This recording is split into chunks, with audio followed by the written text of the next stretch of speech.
My name is Gladys Hafsat Oulo. I welcome you all to my new YouTube channel. My motivation to start this channel is I believe I have a lot of people that I'm going to inspire from my story. I've spoken to a lot of people on one time or the other, and people feel encouraged, and I believe I should share this story publicly. I lost my dad at 4 years, and my mom never wanted to stay in the village, so she decided to leave. And my grandparents said she can't go with me, and she actually wanted to go with me. So there was a kind of trouble in the family, and at the end of the day, she has to give up on that. So I went with my grandparents. I think I stayed for like a year. Then I felt the environment was different. I saw a kind of lifestyle that was not like much of a struggle. And at that early age, I felt I didn't want to live this kind of life. I had passion to go to school. I think at age 5, I wasn't asked to go to school, but I had the passion. I saw children going to school while I was left at home. Then one day I decided to tiptoe, and follow them behind until I got to the school. When they entered their classes, I didn't know where they went. So I just chose one class and entered. Then the teacher saw me and asked, "Who am I?" I explained. She said, "Where were my parents?" I told them they are not around. She said, "Who brought me?" I couldn't identify the class they entered. Then she asked me out. I wasn't actually happy, so I didn't give up on that. The next time I followed them, and I went to the same class. And fortunately, it was market day. Then the teacher asked me to go and show her my dad. So I went. She held my hand and we went to the market together. And I held my uncle by the hand. He was shocked to see me at the market. And he asked, "Who brought me?" Then the teacher explained that that was the second time I was at that place. So before I get missing, he'd rather come and write my name. So that was how I started school. And since I started, I think I never got tired. I loved school. I loved to go to school.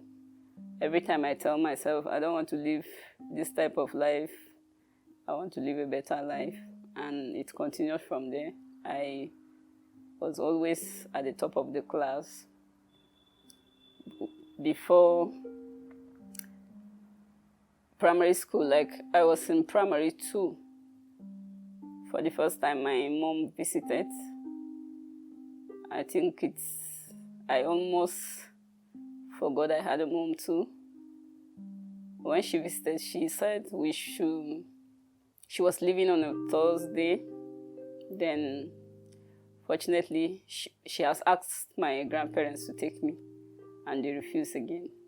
So she came to the school and asked me to follow her to buy something. When we now went, I saw myself, we were entering a cab.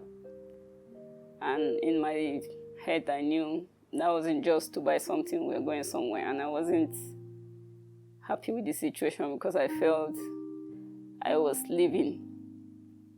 And on our way going, I just prayed a prayer that I don't want to miss my education. I was sure of where I was.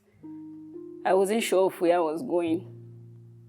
So as soon as we got to the market, we came down from the cab. Then my grandmother appeared. It was like a shock. I didn't even know she went there. How she came about in that place, I didn't know. We had not even taken a step. When she saw us, my mom just started crying, and my grandmom was crying too. They were arguing, "Where are you taking my daughter?" Everybody, "Where are you taking my grandchild?" We didn't know we were like passing a police station. Then police called us and asked. Everybody gave his own point of view. The police too was confused on who to ask to take me, you know.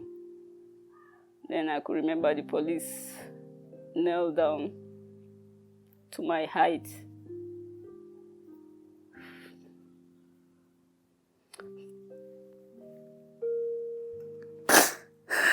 I'm sorry.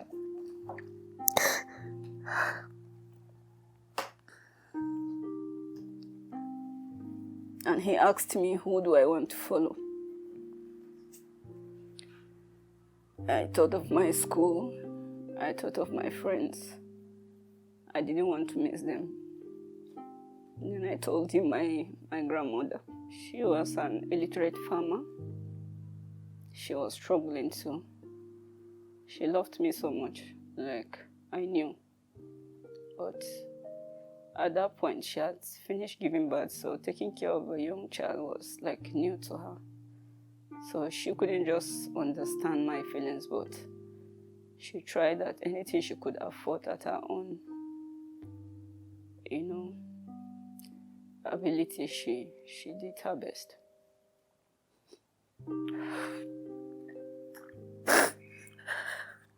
I had a lot of cousins, but I was practically lonely.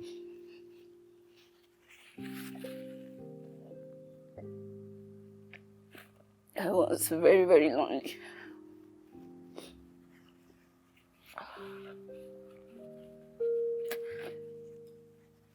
And I think nobody ever realized that I was lonely.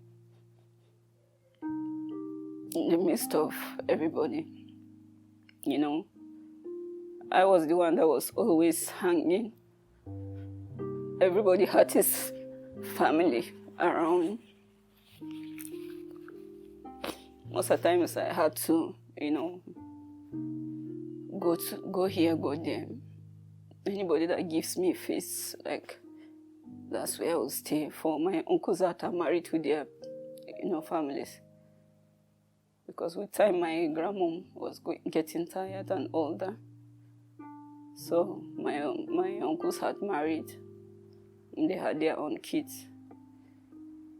I was the only one that was hanging around, Every family I go, I have to see their faces if they are ready to accept me at that moment. Before I would just, make myself available. So anywhere I go and their faces are, hard, it shows me that I'm not welcome. Like when I hear parents die, the first thing I ask is if they have children. Whether the children are young or older. I begin to feel for them even without knowing the family. Then there are times I go to orphanages myself and give what I can give. I look at them and I see the young me, but the difference is I wasn't at the orphanage. But I had all the feelings they are feeling.